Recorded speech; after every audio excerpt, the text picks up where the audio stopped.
Have you ever encountered any supernatural things? If it happened, we would handle it anyway.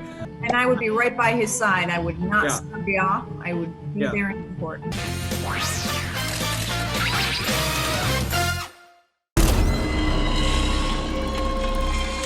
The court accepts the existence of God every time a witness swears to tell the truth. I think it's about time they accept the existence of the devil. This is very early morning here in Taiwan. Is it? What time is it? It's 6 a.m. right now. Oh, sorry. Good morning, my friend. Yeah, it looks quite bright in your place as well. Yeah, it still is. It's 6 o'clock in the afternoon, so we have another about 4 or 5 hours of daylight here in Toronto. I'm really a big fan of the Conjuring franchise. I'm very curious because, in the Asian countries, if we are making a horror film, we have such ritual before the movie actually taking place. We will do some ceremony, maybe take the scenes to prayer for the safety during all the shootings. Is it something that you have that same custom in the US when you're making a horror film? Oh, that's interesting. I didn't know that about culturally about that. No, I mean, it certainly has become, for our franchise, it has become a ritual. We didn't start off that way, Conjuring 1. We do a set blessing now. It started on Conjuring 2, I think after some of the dark things that some of the actors were experiencing on the first one, that it became important to the producers and the actors. There was a little child actor who actually requested it on Conjuring 2. She had heard what had happened to children in the first one, and so it was her idea. And so now it's become a ritual, and yeah, I think rituals are important. Yeah, it's not a common thing in other movies. It's not like it's an American thing, like you're saying.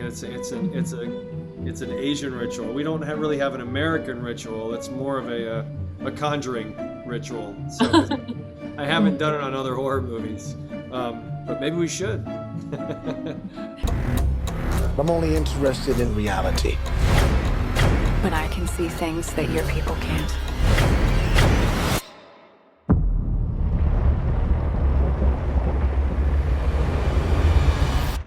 This is the fourth film that both of you been participating in the universe. Have you ever encountered any supernatural things?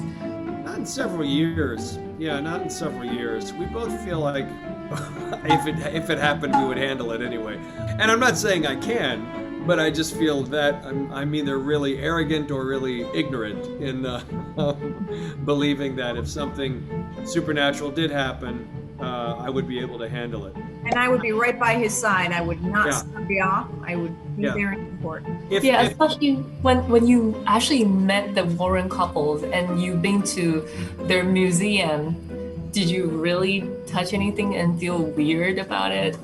Creepy? Oh, like I did not go down the first year. Yeah. I was so spooked out. I did not go. He went. Yeah, he marched right down there like it was nothing. I opted to stay on the couch with Lorraine. I just wanted no part of it. I felt like, energetically, I just didn't want to be around all those items. I just didn't. I was too scared, to be honest with you. And then the next year, he's like, come down. And so I did, and it was fine. And how was it, Patrick, when you first went through that?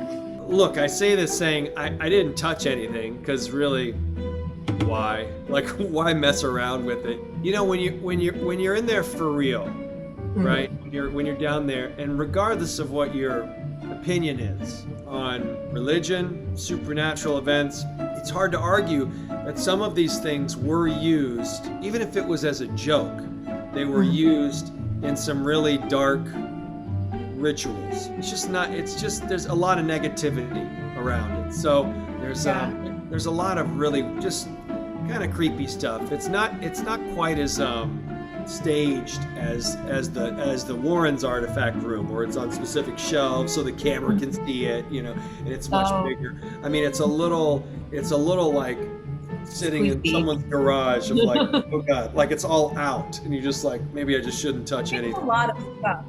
Yeah, it's a lot of stuff. Oh, I wish I could go there. I'm really curious. 别忘了订阅我们的频道，打开小铃铛就不会错过任何精彩内容，随时上架。我们下回再见。